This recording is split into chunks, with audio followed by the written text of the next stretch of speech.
Okay, we're back, and we're going to get started on installing the engine in that Nova over there. So basically, we have all the episodes of the 305 build from it being seized to being all together. And all we were missing was the car, and we went and got the car.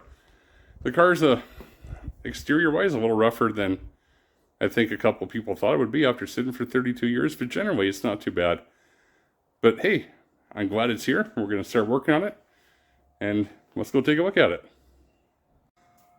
Okay, well, there it is. It's a 78 Chevy Nova.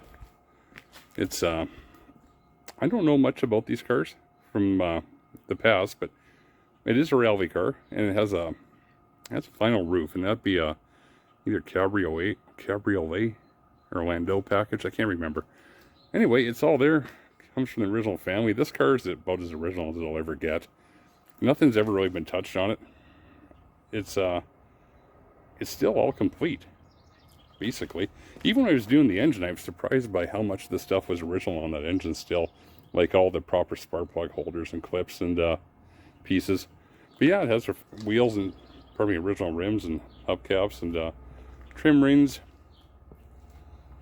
The bumpers are straight. The car sits level. It even has the original catalytic converter in it still, which you don't see that very often. Quite original.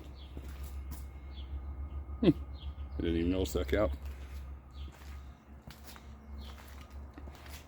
I guess those would be a sport mirror, or were they original? I don't know. If somebody knows, let me know.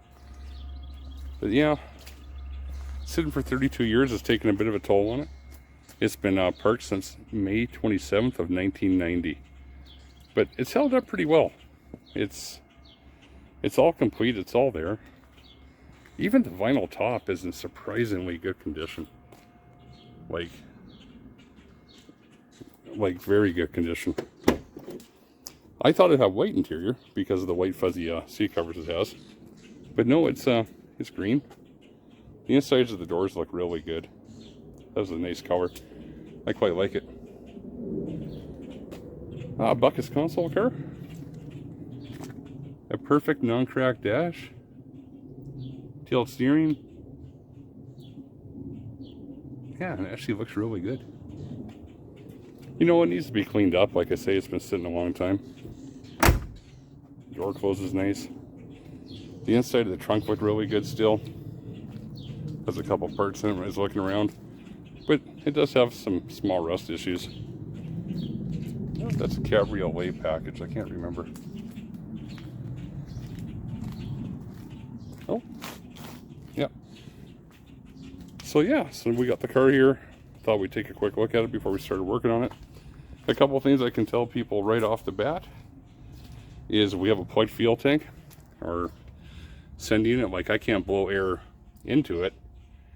I can't blow out and I can't blow in, like from the tank side or for the fuel line side here. So we have a problem there, and it feels like when I knock on the tank, it feels like there's cement in there. Like it's not hollow and it's not liquid. So the non-original parts of the car right here. But yeah, it's all there. We're going to start working on it here. So what we do know, like I say, we need a fuel tank. It's on order. There's no brakes. We'll deal with that while it's here. And we'll start working with it until we get it running. And we'll document it as we go.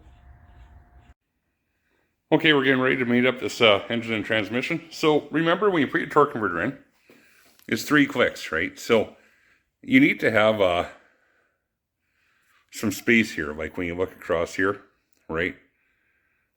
Make sure that you're not flush with the mounting pad here. So 3 clicks, go all the way in. I always put a little bit of transmission fluid in the converter, and I also put a little bit of oil on the snout of the converter as well, so it doesn't burn up the seal on initial fire up, which it probably won't. And when you look around, before you put this back in the car, like we've already installed our mount and stuff, but we're going to put on, because we're putting the engine and transmission together, we'll do the kickdown cable, we'll do the dipstick, and we're going to do the cooler lines. We're going to do it all as one, so we're going to get this together here.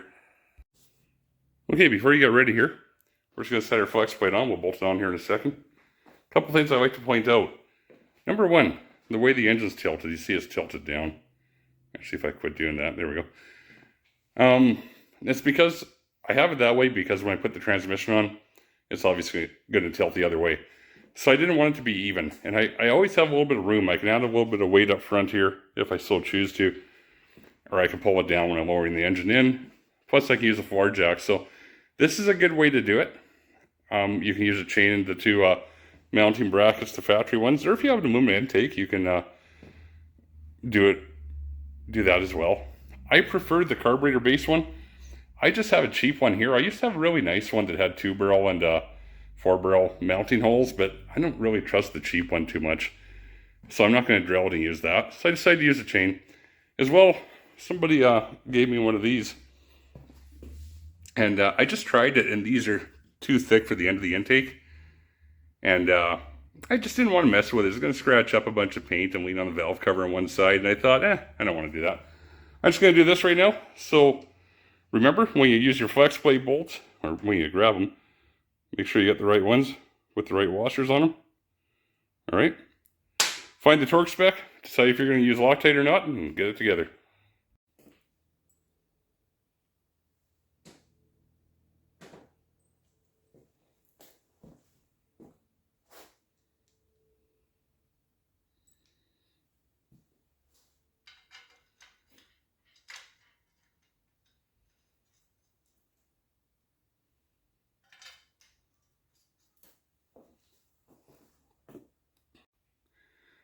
Okay, here we are. Transmission's hooked up. I thought I was filming and I was not, and I apologize. Just wanted to bring up a couple of points, and I'll do that right now.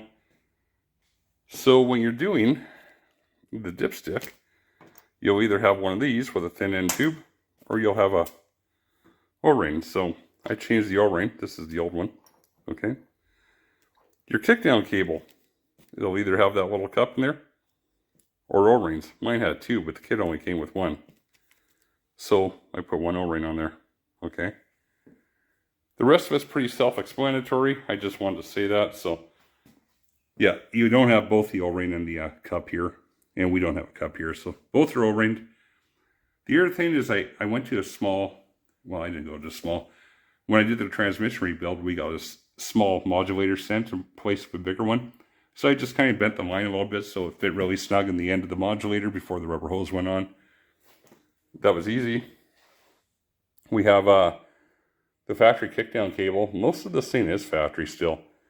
If you don't know how to adjust it, just push up on the bottom and this piece will come up. And then if you can see inside there, they're like little threaded plastic threads. You can move this piece in and out. What I do is I go to full throttle and pull back until I'm about one click off full throttle, and I push it down, and that's where I'm at. Other than that, it's pretty basic. So it's all hooked up. Make sure you have all the right bolts. Put your transmission bracket on there, and we have everything ready to go. So yeah, stay tuned. We're waiting for the weather. We're supposed to have 2 days of rain, but if we don't, I went and picked up the hood. I can actually get the engine and tranny in, put the distributor in, put the air cleaner on, cover it up, and leave it. So we'll see. We're going to try and get this installed here ASAP.